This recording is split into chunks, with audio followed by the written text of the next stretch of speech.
कल मैंने क्लास में क्वेश्चन आपको होमवर्क दिया था, आंसर बताइए ना इसका कैसे लिखेंगे सभी लोग। गुड इवनिंग, आंसर बताओ आंसर।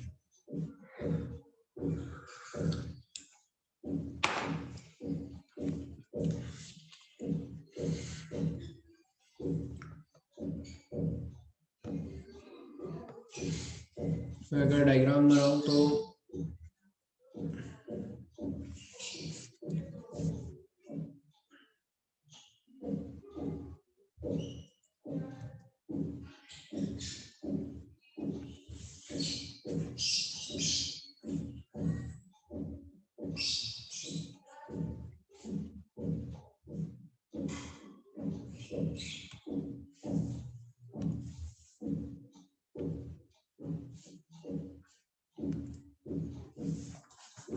अगर मैं इसका डायग्राम बनाऊं तो ये बॉक्स पहले जमीन पे था, मतलब पहले ऐसा ऊपर था। क्या हो रहा है आज, इधर बना देते हैं।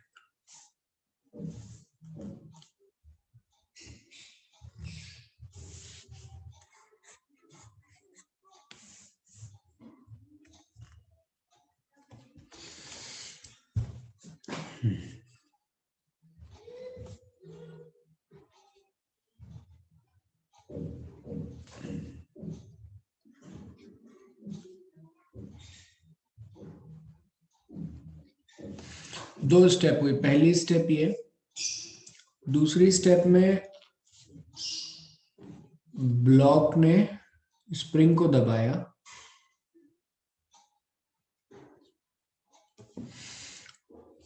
ये डिस्टेंस फिलहाल में है कितना 37 degree. Block compresses the spring 27 metre, bound up 4.8। शुरुआत में ये डिस्टेंस कितना है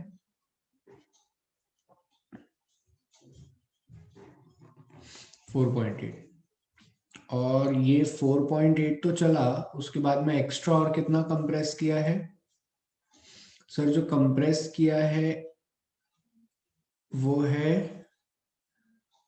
0.2 मीटर। ओके,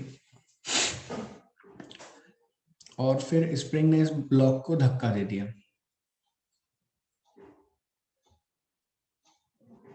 स्प्रिंग तो हो गई फ्री, ये दूरी थी 4.8, लेकिन ब्लॉक 1 मीटर ऊपर चढ़ के रुक गया।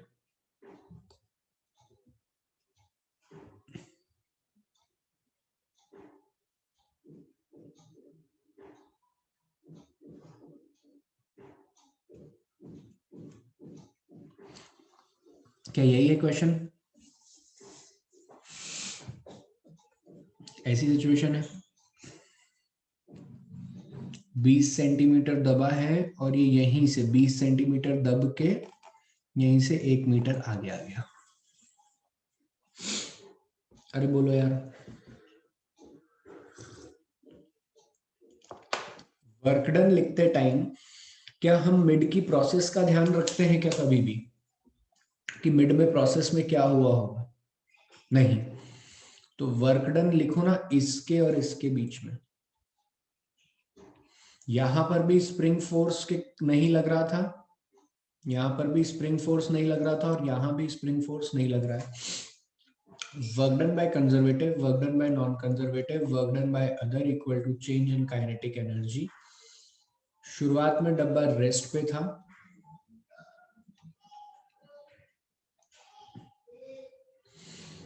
और बाद में भी डब्बा कहां पे है? रेस्ट पे है। ये दोनों हो गए जीरो। बोलो 1 और 2 दोनों में डब्बा रेस्ट पे है। क्या कोई कंजर्वेटिव फोर्स लगा है इस बीच में? और लगा है तो कौन, कितना? अब फ्री बॉडी डायग्राम बनाओ।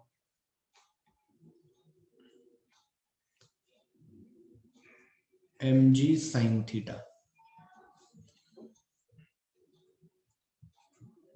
mg साइन थीटा इस वाले केस के लिए देखो यहां से कहां तक लगेगा सर? वो आया है 4.8 पर, मतलब ये डिस्टेंस कितनी है अभी? mg sine theta.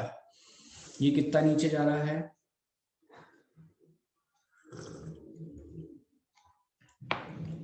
बताओ भाई।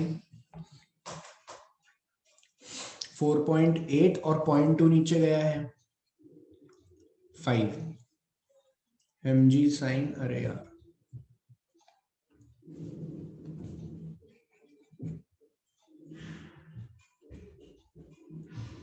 mg sign 37 degree into 5। फिर ये डब्बा यहां से ना वापस यहां गया है। माइनस इसलिए यार, कितनी बेसिक बात पूछ जाते हो कभी कभी। ये नीचे लग रहा है और डब्बा भी नीचे आ रहा है, सॉरी प्लस हुआ, सॉरी।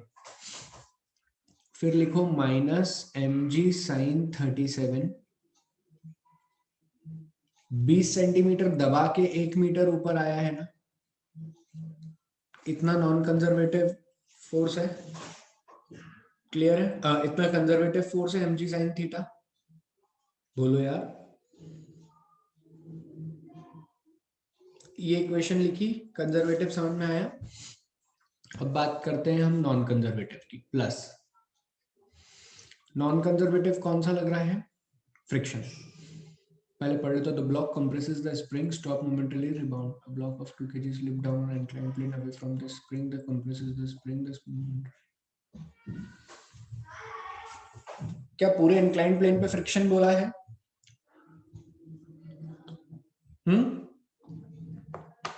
क्या पूरे इंक्लाइंड प्लेन पे फ्रिक्शन बोला है? तो फ्रिक्शन फोर्स कितना लग रहा है sir? Mu M G cos theta. डब्बा नीचे आ रहा है तो फ्रिक्शन ऊपर की तरफ लग रहा है। और कितना लगेगा? 4 से 4.8 प्लस 0.2, 5 बोलो, माइनस साइन के साथ। और जब ये ऊपर जा रहा था तो नीचे की तरफ लग रहा था, तो +1 और आया समझ में इतना, equal to 0। M ji sine 37 देख लेते हैं। मास कितना है हमारा? 2 kg। एम जी तो कट ही रहा है यहाँ से, एम जी और ये एम जी तो कट गया। तो ये आ गया sine 37 is 3/,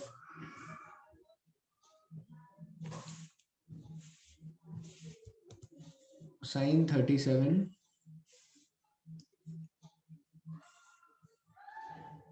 is 3/5 into 5 minus 3/5 into 1, sorry into 1। और म्यू की वैल्यू पता नहीं है। cos 37 is 4/5 into 6। इसको सॉल्व करते हैं तो 3/5 into 4 बराबर आ गया म्यू 4/5 into 6। 5 से 5 गया, 4 से 4 गया, तो म्यू की वैल्यू कितनी आ रही है? 3/6, मतलब 1/। तो क्या क्वेश्चन एकदम आसानी से हो गया? क्या क्वेश्चन एकदम आसानी से हो गया? सिर्फ किसका यूज करके? वर्क एनर्जी थ्योरम का। मैं एक बार फिर से रिपीट कर देता हूं, क्योंकि है ना, क्या हो गया भाई? पहली तीनों डायग्राम समझ में आए? 1 2 3 मैंने 3 डायग्राम बनाए, तीनों डायग्राम समझ में आए? तीनों डायग्राम समझ में आए होंगे आपको? हाँ, थर्ड वाले में क्या हुआ देखो, मैं थर्ड वाले से बता देता हूँ एक बार, मुझे कोई दिक्कत नहीं है।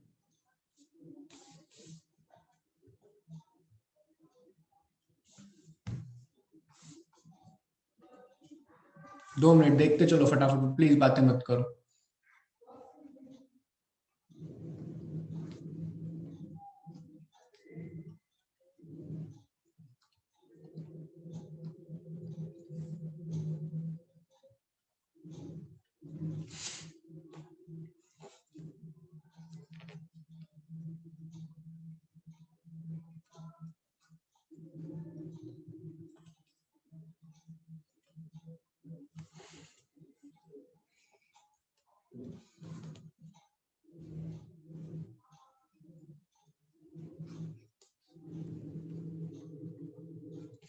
देखो 4.8 मीटर था, यहाँ पे वो कितना आ गया, ये 4.8 तो आया ही है वो, साथ ही साथ 2 मीटर 0.2 मीटर स्प्रिंग को भी दबा दिया, तो टोटल कितना आ गया।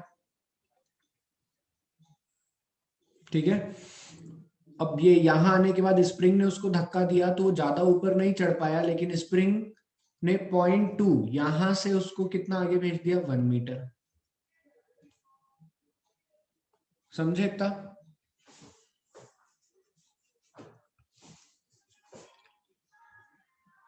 अरे समझे कि नहीं।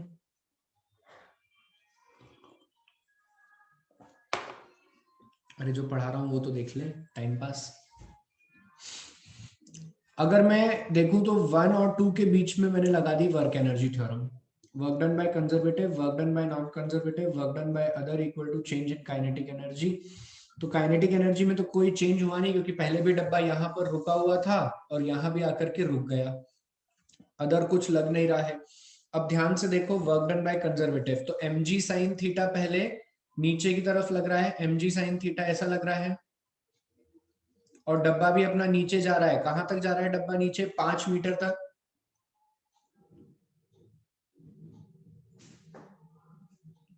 5 मीटर तक यहां तक जा रहा है ना, चल के डब्बा नीचे। तो work done by non conservative कितना हुआ, एम जी साइन थीटा, एम जी साइन 37 डिग्री इंटू 5, और ये प्लस का होगा, माइनस ये 1 मीटर ऊपर भी तो गया, एम जी साइन 37 डिग्री इंटू 1। ठीक है, अब फ्रिक्शन, फ्रिक्शन किधर लगा होगा सर, फ्रिक्शन की बात करें तो mu M G cos 37 degree, ये नीचे आ रहा होगा तो ऊपर लगा होगा माइनस का, कितना लगा होगा, 5, और जब ये ऊपर जा रहा होगा तो वापस पीछे लगा होगा mu M G cos 37 degree into 6 into 1। ये जब ऊपर जा रहा होगा तो वापस इधर लगा होगा। इन सबको इक्वल टू 0 करा और सॉल्व करा, तो म्यू की वैल्यू अभी करके देखा था हमने, कितनी आ रही थी, 1/2। समझे। अब उसने पूछ लिया है what is the value of spring constant.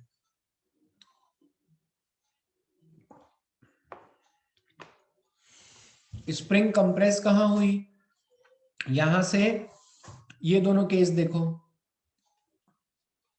कोई सा भी ये वाला केस ले लो, इस केस के लिए लिखो वापस वर्क एनर्जी थ्योरम, इस केस के लिए वर्क एनर्जी थ्योरम लिखोगे तो क्या होगा, सर हम यहां खड़े थे, मास कितना चल के आया है, मास चल के आया है work done by conservative, work done by non conservative, work done by other equal to change in kinetic energy. Sir यहाँ पर भी डब्बा रुका हुआ है और मैक्सिमम कंप्रेस करने पे भी डब्बा यहाँ पे आके रुक गया, तभी तो यहाँ से उसने डायरेक्शन चेंज करा और आगे की तरफ निकला होगा वो, बोलो। तो काइनेटिक एनर्जी 0। स्प्रिंग कितना चलकर आई है यहाँ तक नीचे, डब्बा कितना चल के आया है, M G sine theta into 5 metre. ठीक है, this is the work done by conservative. क्या फ्रिक्शन ने काम किया होगा, बिल्कुल किया होगा, कितना, mu M G cos theta into 5। इसके साथ साथ स्प्रिंग कितना दबी है sir, spring force is, work done by spring force is negative half k x square, x यहां पर कितना लूंगा मैं, 0.2 equal to 0। M ji sine theta मैं यहाँ पे लिख रहा हूं, m ji sine theta, sine 37 is 3/5 into 5, mu आया है अपना 1/2, एम जी कॉस थीटा मतलब 4/5 इंटू 5, और स्प्रिंग आया है हाफ, के की वैल्यू पता नहीं है, और एक्स है 0.2 का स्क्वायर, इक्वल टू 0। बेटा इस इक्वेशन को सभी लोग मिलके सॉल्व कर दो ना, 5 5 कट गया, ये 2 बन गया, 3mg minus 2mg equal to mg, तो k/2 x square equal to minus mg। थोड़ी जगह नहीं है तो यहाँ पे क्या आ रहा है, माइनस के प्लस हो गया है, तो k x square by 2 equal to m g. M g कैसे जाएगा, पागल हो रहा है कि के एक्स स्क्वायर भी तो है। तो ये कितना हो जाएगा, एम जी की वैल्यू कितनी है, 2 into 10, 20 into 2 divided by point x कितना है 0.2, तो 0.2 इंटू 0.2, 0.2 इंटू 0.2, तो ये बन गया 10, ये गया इससे, ये बन गया 10 और 2 और ये 10, तो के की वैल्यू कितनी आ रही है 1000 न्यूटन पर मीटर। क्वेश्चन समझ में आया सभी को, कितनी आसानी से हम वर्क एनर्जी थ्योरम से बड़े बड़े क्वेश्चंस को इजीली सॉल्व कर सकते हैं, बोलो यार। हाँ ना बोलो सभी लोग जल्दी क्विकली। फिर मैं एक बात बताता हूं, कल से आज तक में हमने जितने भी क्वेश्चन लास्ट लेक्चर से अभी तक जितने भी क्वेश्चन प्रैक्टिस किए हैं ना, इसमें से 50 to 60% क्वेश्चन एचसीवी के थे और 40% क्वेश्चन आपके मॉड्यूल के थे। क्या आपको टफ लगे?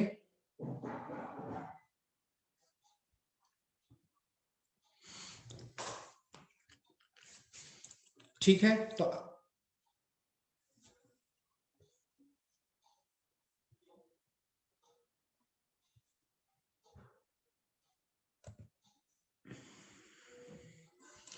थ्योरम के बिना कुछ भी आसान नहीं होगा, थ्योरम बहुत काम की है, एकदम मॉडरेट मीडियम। और ऐसे क्वेश्चन अगर आपको कभी भी वर्क पावर एनर्जी रिवाइज करना है, आप ये वाला वीडियो देख लीजिए, इसके क्वेश्चंस रिवाइज कर लीजिए, it is more than enough. Clear है सभी को?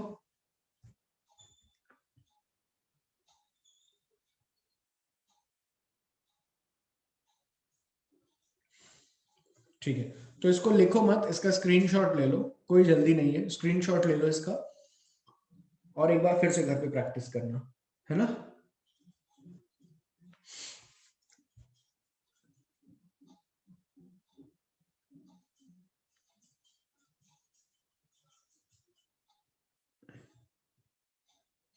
आएगा ही मजा बेटा, वो है ही टॉपिक, ये टॉपिक इतना हेल्पफुल है, आप बिलीव नहीं करोगे। सर्कुलर मोशन 30% सॉल्व करवा दूंगा मैं इससे। सर्कुलर मोशन जो नेक्स्ट टॉपिक है ना, आप इतना आसान हो जाएगा अगर अभी आपने यहाँ पे सीख लिया, तो आपके लिए सर्कुलर मोशन के आप टिप्स पे फॉर्मूला याद रखोगे। आप कहते थे ना हमें फिजिक्स में कोई फॉर्मूला नहीं है, सर्कुलर मोशन से भी 2 क्वेश्चन आते हैं एग्जाम में, जो कि हमारा नेक्स्ट चैप्टर है। By Monday we will start, Monday Tuesday, और आप उसे ऐसे फिंगर पे याद रख लोगे फॉर्मूला, अगर आपने वर्क पावर एनर्जी सीख लिया तो। वर्क पावर एनर्जी का स्कोप जो है ना बेटा, वो मतलब ऐसा नहीं है कि इससे कितने क्वेश्चन आ सकते हैं। हो सकता है पूरे पेपर में तुम्हें ऐसा स्प्रिंग ब्लॉक का बहुत कम क्वेश्चन दिखे, लेकिन इसका यूज अलग अलग चैप्टर में है, ठीक है। तो हर चैप्टर में वर्क पावर एनर्जी लगता ही लगता है, ठीक है। हर चैप्टर में कनेक्ट होगा ये, SHM, waves, circular motion, rotational motion, सब में हम इनको पढ़ेंगे। हम हर बार कोई न्यूमेरिकल सॉल्व करेंगे तो हम बोलेंगे यार वर्क पावर एनर्जी लगा देते हैं, यार वर्क पावर एनर्जी समझ लेते हैं इस मोशन के लिए, ऐसा। चलिए, तो the last topic of today's class, that is power.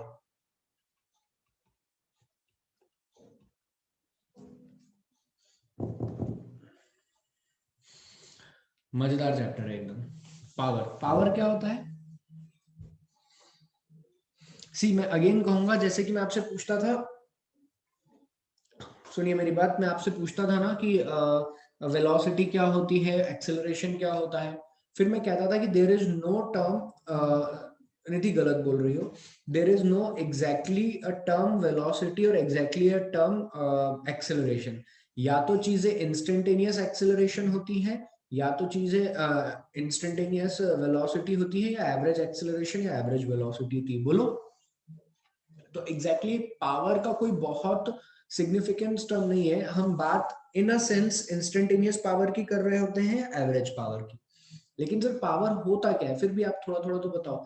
तो जब हम कभी कोई गाड़ी खरीदते हैं या कोई मोटर खरीदते हैं, तो हम पूछते हैं कि कितना पावर लेगी, ये कितने पावर की मोटर दे रहे हो, ऐसा पूछते हैं ना हम, गाड़ी कितना पावर देगी, ऐसा पूछते हैं। तो बेसिकली हम क्या जानना चाह रहे हैं, जैसे कि मान लो तुम्हारी क्लास में दो बच्चे हैं, तन्मय और एक और कौन है, याशी नाम ले लेते हैं, तन्मय और याशी। अब इन दोनों को कहा गया कि तुम्हें 20-20 क्वेश्चन करने हैं, या तुम्हें 20 राउंड लगाना है, 20 बार राउंड लगाना है, या 20 किलोमीटर चलना है। सपोज ऐसा मान लेते हैं कि 20 किलोमीटर चलना है। अब अगर 20 किलोमीटर इन लोगों को चलने को कहा जाए तो तन्मय आधे घंटे में चल जाता है, याशी दिन भर में चल जाती है। दोनों ने वर्क सेम किया है, दोनों का डिस्प्लेसमेंट अगर मैं निकालूंगा तो दोनों के द्वारा जो वर्क डन है वो बिल्कुल सेम है, लेकिन अलग क्या है, with respect to time. Work with respect to time अलग है। तो पावर इज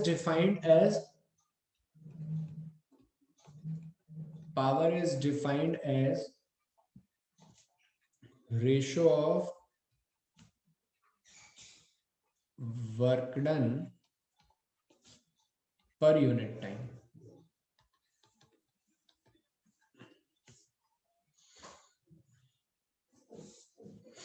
इधर सुनो संजीवनी, क्यों होगी डिफरेंट, समझाओ। Total work done equal to change in energy.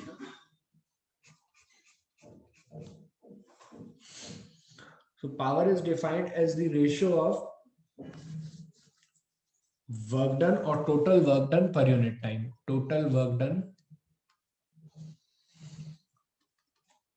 इसी को एवरेज पावर भी कहते हैं, एवरेज पावर, इसी टर्म को हम एवरेज पावर कहते हैं। It is the total work done per unit time. समझे?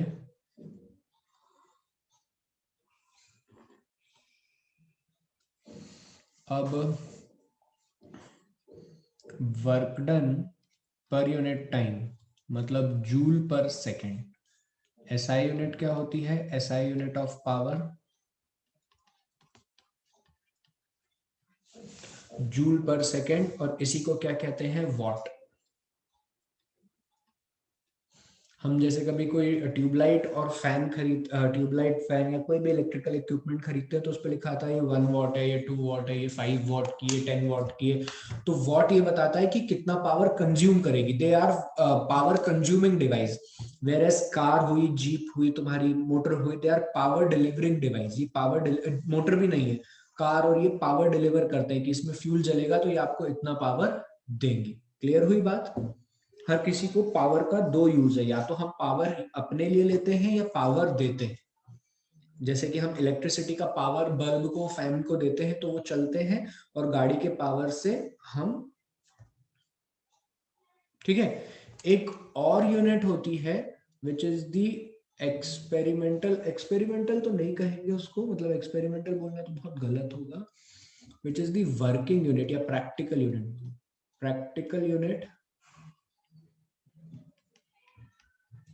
of power. Practical unit of power is horsepower. Ashwa Shakti, HP. 1 horsepower equals to 746 watt. देखो अब क्या होता था ना, अभी तो जैसे कि मैंने तुम्हें समझा दिया, लेकिन किसी को फील कराना हो, जैसे कि मैंने कहा कि मैंने एक डिवाइस बनाया है और ये जो डिवाइस है ये काम करेगा अब, और ये बहुत पावर देगा। कितना पावर देगा फील कराना है ना तुम्हें सामने वाले को। तुम कहोगे एक घोड़े के बराबर पावर देगा। It is a capacity to deliver power equal to 1 horse. अगर वो 2 HP का होता तो क्या बोलते हैं, 2 horse. So basically this unit is more used in practical work, जिससे कि जो लेमैन है उन्हें जल्दी समझ में आ जाए बातें। अगर तुम उन्हें वॉट में समझाने जाओगे पावर तो इतना समझ नहीं आएगा, ठीक है। लेकिन 1 HP 2 HP 3 HP बोलोगे तो उनके दिमाग में घुसता है कि 2 हॉर्स के बराबर, 3 हॉर्स के बराबर पावर डिलीवर करेगा। क्लियर हुई बात? So horse power is the practical units which are practical unit of power which are used to by equipments like electric motors. Car खरीदते हो जब भी उसका इंजन कितने हॉर्स पावर का है बताते हैं वो। सो वो बेसिकली ये, जैसे कार खरीदने गए, तुमने कहा कि 2 हॉर्स पावर का है, तो अल्टीमेटली आपको जो इंजन से गाड़ी के टायर पे पावर मिल रहा है, वो पावर इतना है कि जो इक्विवेलेंट है 2 घोड़ों के दौड़ने के बराबर। क्लियर है? अरे वॉट और जूल्स पर सेकंड एक ही है, फर्जी आदमी चुप रहे। अब जूल पर सेकंड को ही वॉट कहते हैं। क्लियर हुई बात? अच्छे से जरा लिखो ना यार बेटा, इतना जल्दी फटाफट। इसको और क्लियरली लिख लेते हैं यहाँ पर, delta W by delta T, average लिख रहे हैं ना, W2 माइनस W1 और T2 minus T, P average.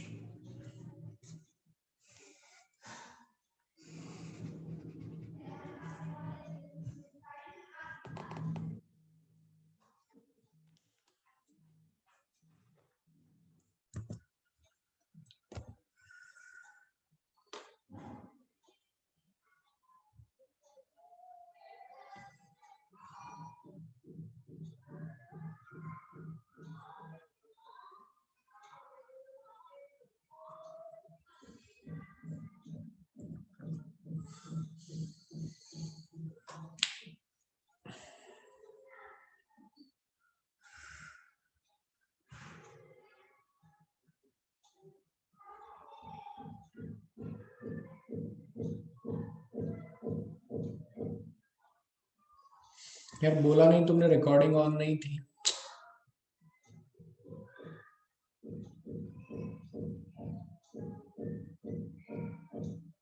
अब जो भी बच्चे रिकॉर्डिंग देख रहे हैं एक बार ये पढ़ लेना, काफी सेल्फ एक्सप्लेनेटरी है। चलिए, तो पावर की इतनी कहानी तो हमको समझ में आ गई क्या होता है। एक नोट लिखो, अभी तक हम क्या मान रहे थे, नोट कि मास कांस्टेंट था। If the mass is not constant,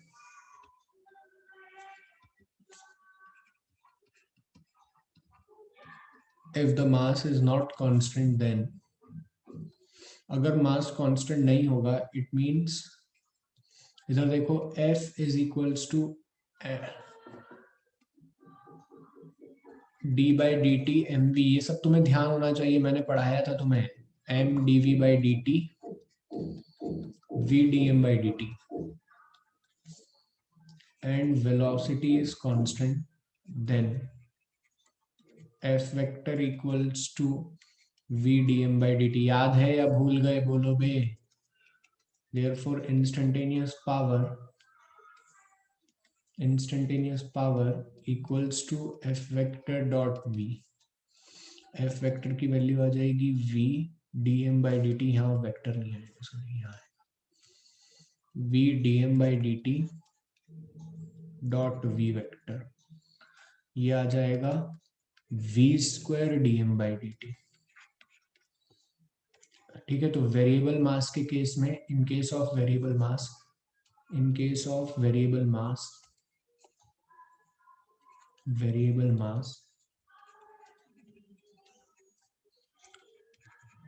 power is given as, काफी सिंपल सी बातें हैं।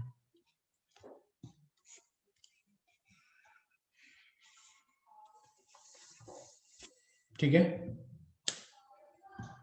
बिल्कुल मैंने एनएलएम में बताई थी ये बात, बिल्कुल सही कह रहे हैं। चलिए पावर के कुछ क्वेश्चंस देखें।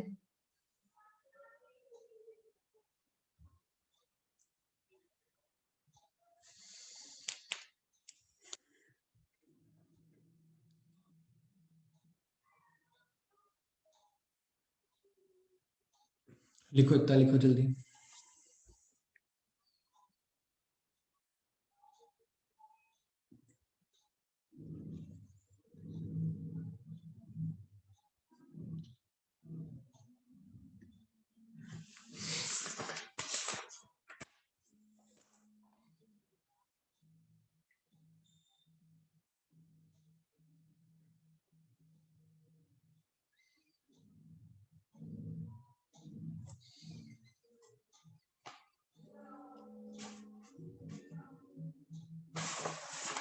चलिए,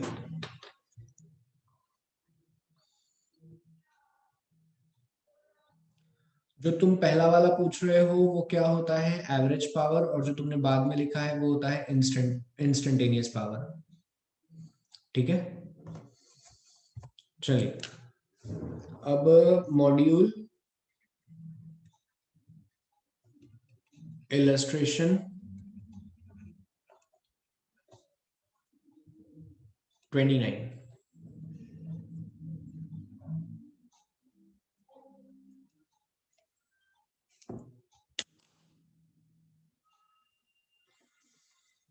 मॉड्यूल इलस्ट्रेशन 29 फटाफट सॉल्व करो।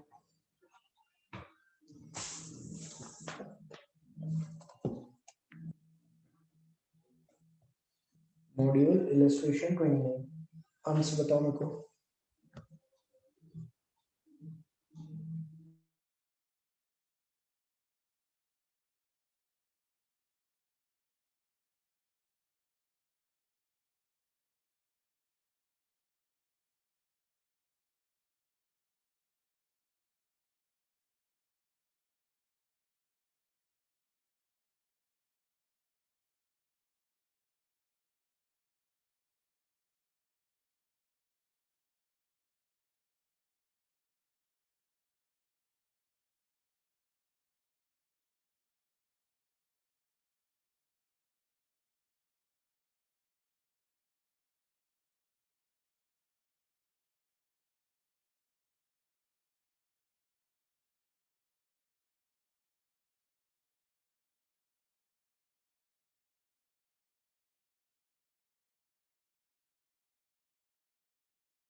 हाँ बेटा, हुआ क्वेश्चन।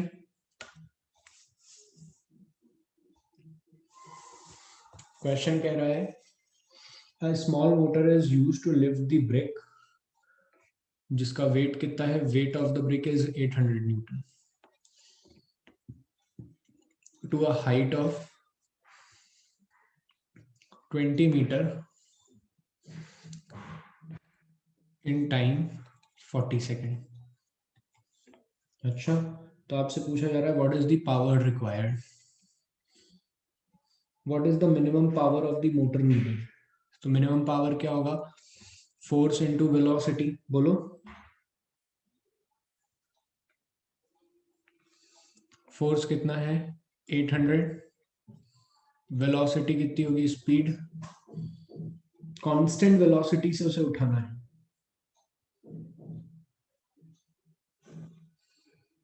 तो 20/40 400 what.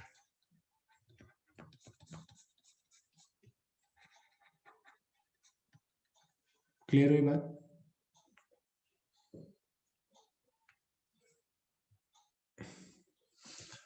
Module illustration 33,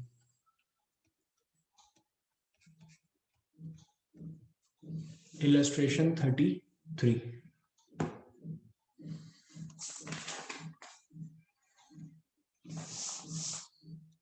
module illustration 33,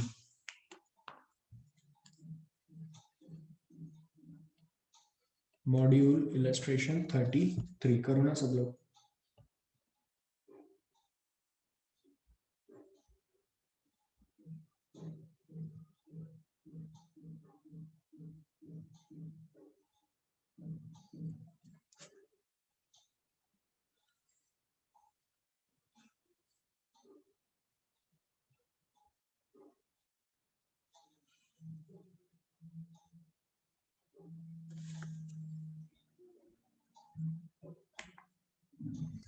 answer बताओ बेटा।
हो गया बेटा?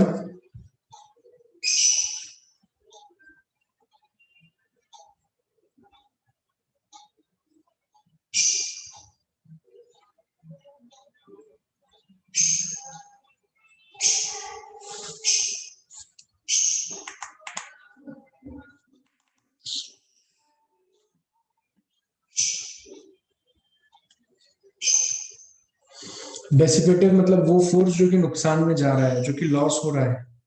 डेसिपेटिव फोर्स मतलब वो फोर्स जो कि लॉस में जा रहा है। बताओ ना आंसर क्या आ रहा है?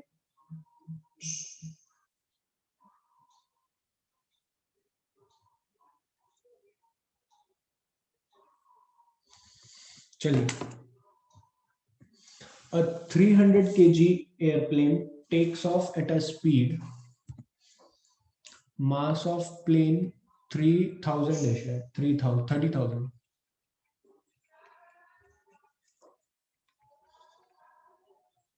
at a speed of 50 meter per second in time equal to 5 minutes. Later, it is at an elevation of 3 kilometer with the speed 100 meter per second. What is the average power required during this 5 minutes? If the 40% of the power is used in overcoming dissipative force. अच्छा अच्छा, take off होता है, अच्छा चलो समझना पड़ेगा थोड़ा।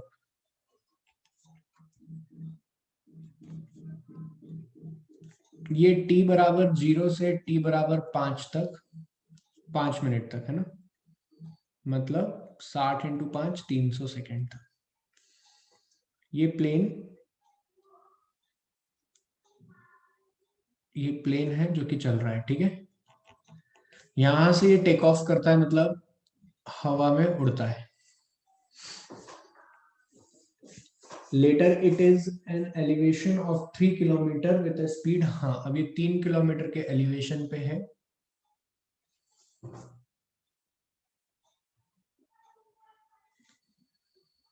यहाँ पे स्पीड हो जाती है 100 मीटर पर सेकेंड और यहाँ पे स्पीड है 50 मीटर पर सेकेंड,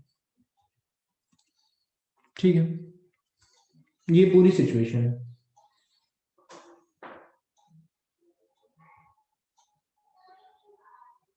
अब हमसे क्या पूछ रहा है? If 40% of the power is used, अब जितना भी पावर जनरेट होगा उसका 40% कहां चला जाएगा? डेसिपेटिव फोर्स। डेसिपेटिव मतलब फ्रिक्शन, मान लो आप, क्या मान लो?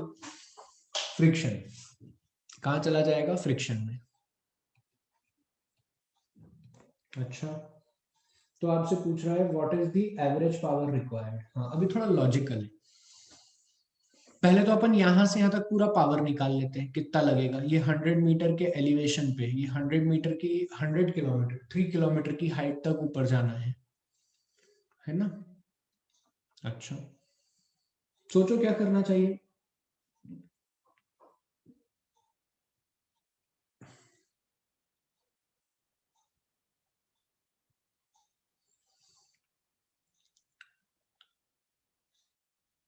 हाँ बताओ क्या करेंगे, कुछ सोचा है किसी ने?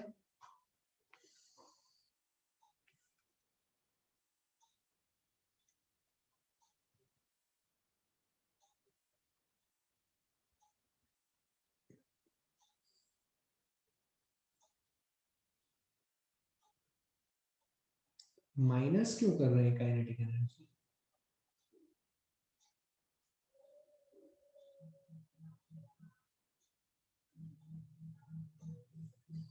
हमसे एवरेज पावर पूछा है ना। देखो ऐसा समझो, work done total upon time power होता है।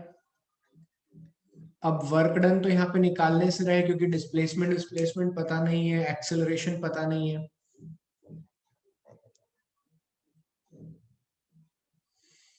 वही नहीं थी, मेरा भी वही डाउट है कि ऐसा क्यों सॉल्व किया है इन्होंने। बिल्कुल सही कह रही हो, work done total equal to change in kinetic energy भी तो होता है।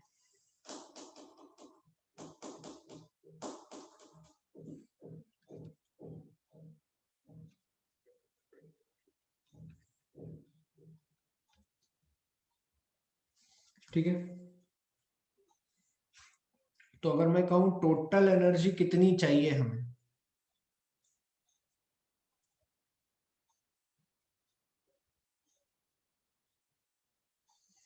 क्या चाहिए, टोटल एनर्जी कितनी चाहिए, बेसिकली वो पूछ रहा है यहां से यहां तक में कितनी एनर्जी चाहिए, सिर्फ इतने की बात कर रहा है वो। ठीक है, उसने जो हमसे क्वेश्चन में पूछा है, उसने यही पूछा है, what is the average power required during this 5 minute.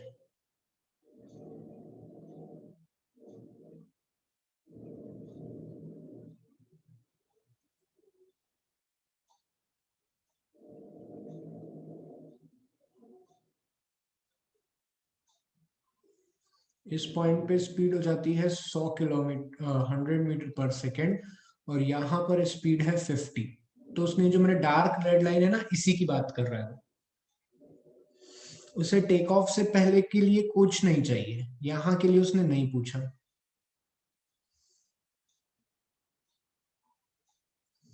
या तो फिर नहीं, मतलब गलत है, क्वेश्चन में कुछ गलती है, थोड़ा सा क्वेश्चन गलत है। एक्चुअली काउंट पूरा यहीं से होगा, 5 मिनट भी बोल रहा है ना वो, एंटायर टेक ऑफ को 5 मिनट बोल रहा है, और 5 मिनट में टाइम भी पूछ रहा है, तो पूरा ही काउंट होगा। क्यों किया माइनस, पूरा ही काउंट होगा। अगर पूरा ही काउंट होगा तो पावर कितना हुआ, टोटल एनर्जी कितनी है, टोटल एनर्जी अपॉन टाइम। तो यहां पर है काइनेटिक एनर्जी हाफ, मास है 30,000, मूविंग विद अ वेलोसिटी 50 का स्क्वायर, और इस पॉइंट पे आते आते काइनेटिक एनर्जी कितनी हो जाएगी। अच्छा ठीक है, माइनस तुम लोग भी, चलो मैं भी गलती कर रहा था, चलो मैं समझ गया, समझाता हूँ। गलती तो हम कर रहे हैं, वो नहीं कर रहे। भैया यहां से यहां तक में वर्क डन कितना होगा,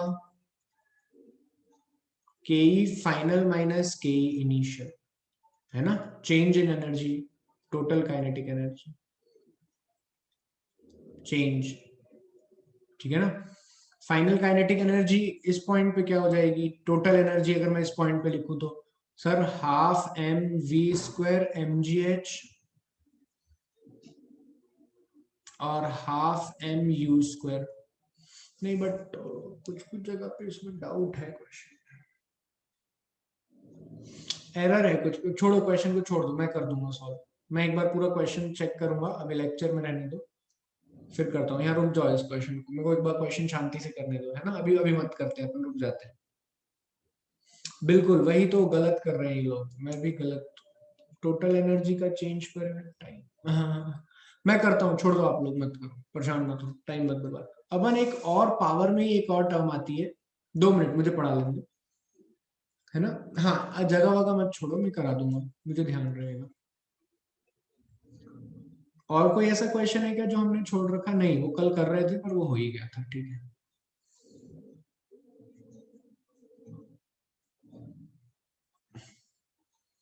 पावर ऑफ अ पंप,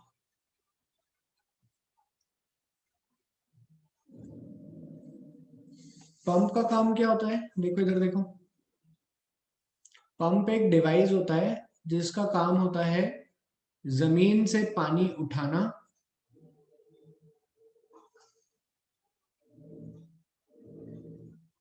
जमीन से पानी उठाना और ऊपर पानी को भेजना। It is a device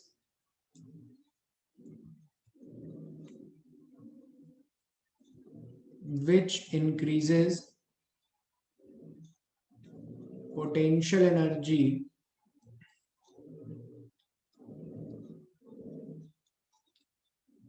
of water or fluid।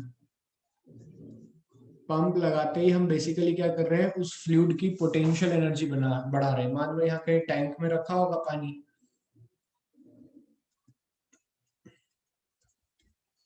तो हम बेसिकली क्या कर रहे हैं, उसकी पोटेंशियल एनर्जी को बढ़ा रहे हैं।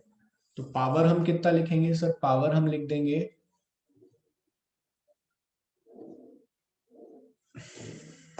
अभी रुक जाए यार, अभी पढ़ा लेने दे।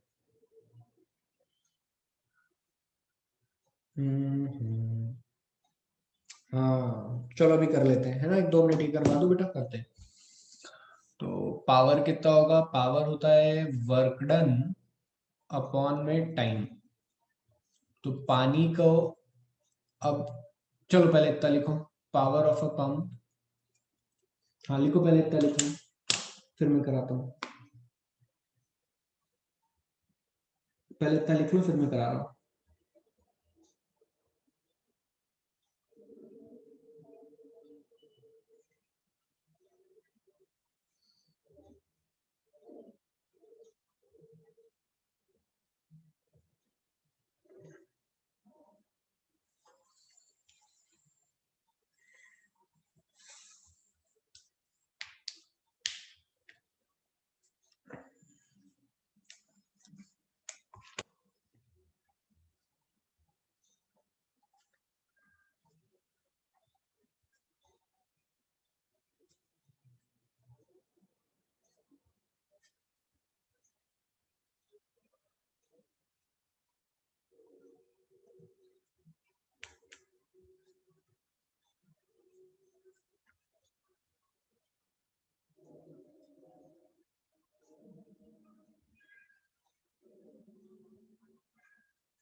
अरे हम समझ गए, ये लिख लिया क्या था?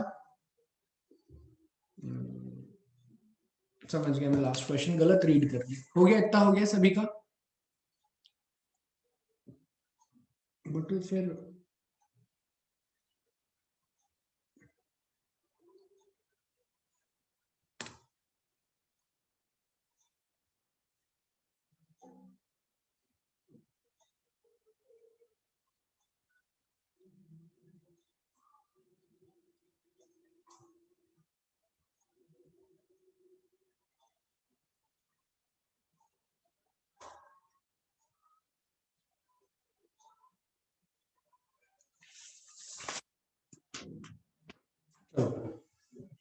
अब यहाँ पर एक मैं क्वेश्चन मैं कुछ कर रहा हूँ यहाँ पे, देखना तुम लोग।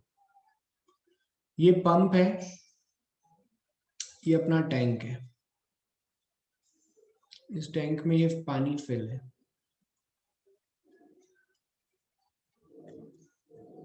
और ये आया पंप का इनलेट।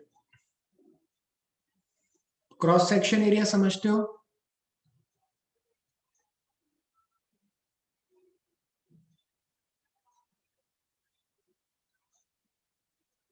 क्रॉस सेक्शन एरिया समझते हो?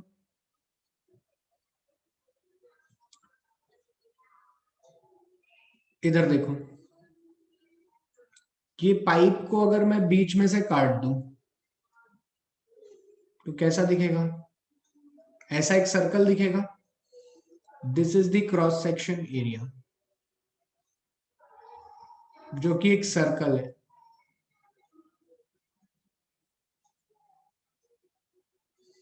तो यहाँ पे इसका क्रॉस सेक्शन एरिया है ए। क्या है? ए। क्लियर हुई बात? ओके। क्या कह रही हो रिद्धि?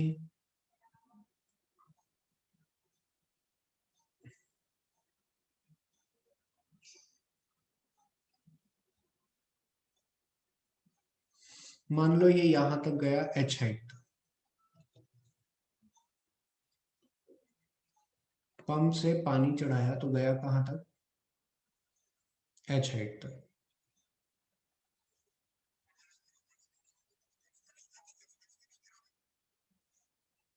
बोलो। क्या कह रही हो? ये पंप था हमारा पी।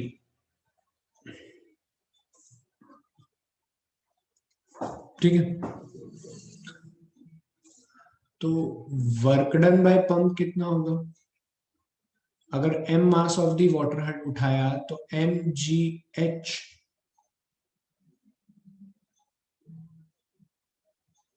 बिल्कुल हाँ। ग्राउंड से ऊपर का टैंक भरा हमने, ये हमारा ऊपर का टैंक था, mgh। और मान लो ये process time taken to fill is T. तो average power of the pump कितना आ गया? mgh अपॉन में टी।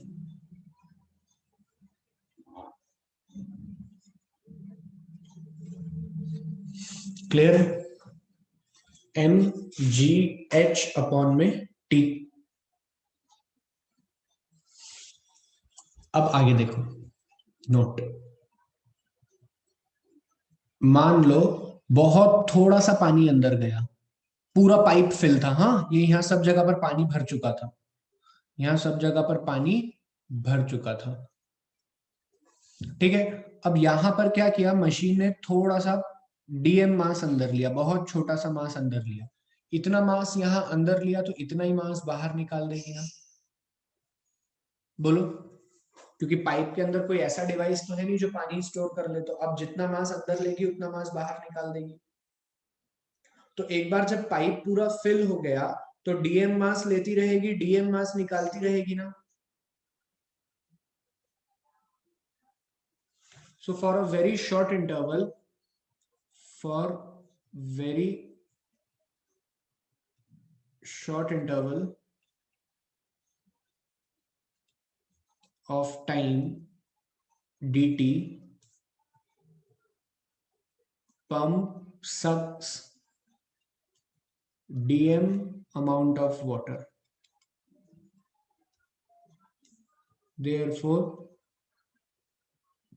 पावर के लिए हम क्या लिख देंगे? dm, और वही h हाइट तक पहुंचाया है, g h अपॉन में dt। ये क्या हो गया? dm by dt gh।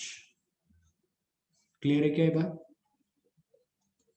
अगर ये हो गया तो density is equals to mass upon volume, तो mass is equals to density into volume. तो यहां से क्या लिख सकते हैं? D rho V by D T into ji H. क्योंकि डेंसिटी पानी की कभी नहीं बदलती समय के साथ, तो डेंसिटी कांस्टेंट है, बाहर आ जाएगी। और d v by D T into ji h is the power. और v क्या है यहाँ पे? दिस टर्म, ये नया टर्म है तुम्हारे लिए। जैसे मास फ्लो रेट पढ़ाया था मैंने, समय के साथ मास बदल रहा है, याद करो। एनएलएम में मैंने मास फ्लो रेट बताया था, डीएम बाई डी टी। बोलो यार। वैसे ही ये है वॉल्यूम फ्लो रेट। इसकी यूनिट होती है मीटर क्यूब पर सेकेंड। तो पावर का, इसको अगर मैं नाम दे दूं क्यू, तो पावर का एक फॉर्मूला जो कि कभी कभी न्यूमेरिकल सॉल्व करने में आएगा यूज, वो क्या होता है? रो क्यू जी एच। या तो तुमसे इंस्टेंटेनियस पावर पूछ लिया होगा, या तुमसे ऐसे एवरेज बेस्ड न्यूमेरिकल पूछ लिया होगा, क्या पूछ लिया होगा, ऐसा average based numerical. Density,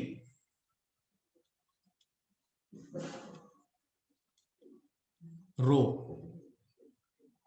m upon v, mass is equals to rho into v, rho constant था बाहर आ गया। क्लियर हुई बात। मैं इसका एक एग्जांपल देता हूं, जैसे कि तुमने एक जग लिया, जग में तुमने नल खोल दिया, अब नल में से पानी आएगा ना, और इधर तुमने एक स्टॉप वॉच ऑन कर दी।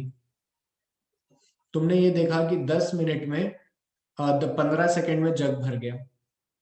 कितना वॉल्यूम भर गया, 2 लीटर। तो 2/15 कर दिया तो ये क्या आ गया, वॉल्यूम फ्लो रेट। क्या आ गया, वॉल्यूम फ्लो रेट। इसे एज ए एग्जाम्पल दे रहा हूं मैं, ऐसा कोई हम यूज नहीं करेंगे, जस्ट एग्जाम्पल दे रहा हूं।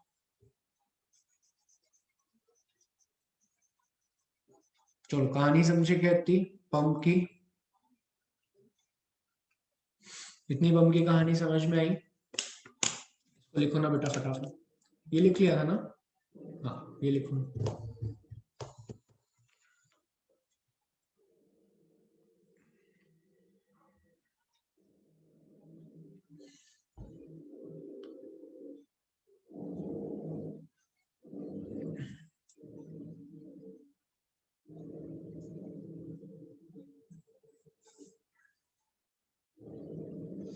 बिल्कुल सही कह रही हो तुम। किसने कहा है, श्रेया द्विवेदी, तुम बिल्कुल सही कह रही हो। मैंने वही सोचा अभी कि वो कह रहा है, मैंने क्वेश्चन और सॉल्यूशन देखा ना, तो मैं समझ गया वो कह रहा है। बट उसमें हाइट भी इंक्लूडेड है ना, इसीलिए थोड़ा सा मैं रुक गया सॉल्व करने के पहले। एक बार खुद सॉल्व कर लो, अभी क्लास में अपन लेट हो जाएंगे, कल बता दूंगा मैं।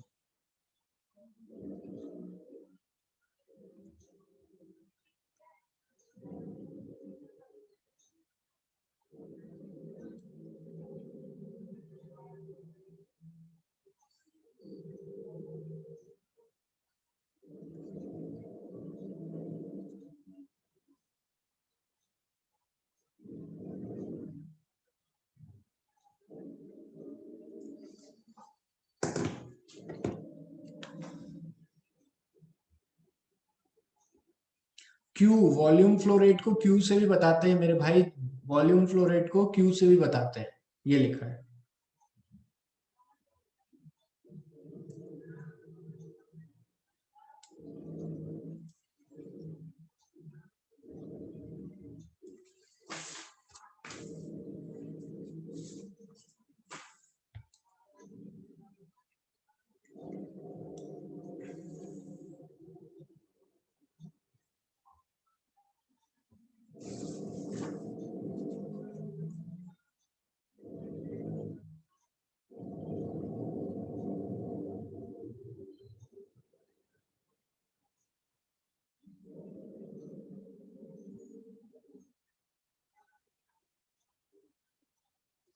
लिख लिया।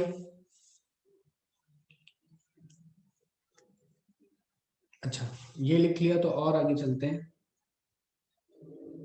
इसी में मुझे और भी बातें बतानी है थोड़ी सी,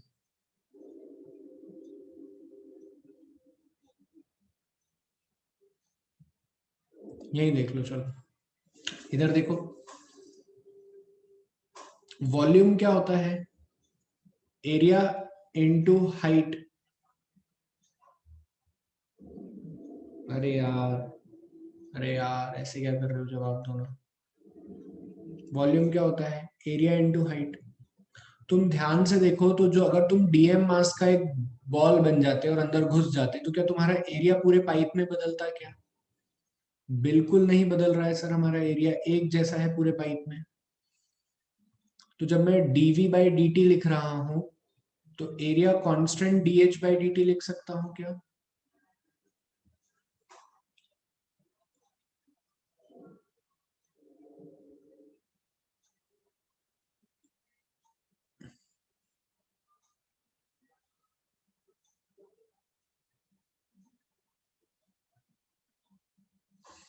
तो पावर का जो हमारा फॉर्मूला आया था वो क्या आया था, ये।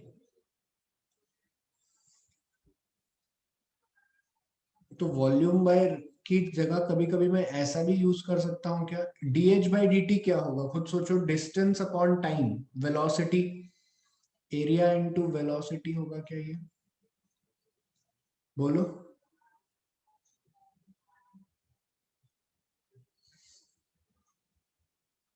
तो dv बाई dt की जगह कभी कभी लिखा जाता है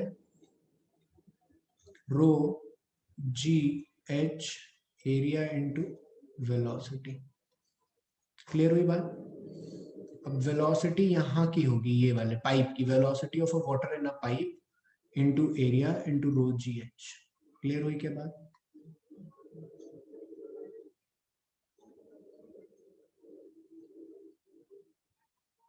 चलो ये पार्ट से कल की क्लास हम शुरू करेंगे, ठीक है, अभी लिखो मत, कल की क्लास हम यहीं से शुरू करेंगे। This is all for today's class, hope it is clear to everyone.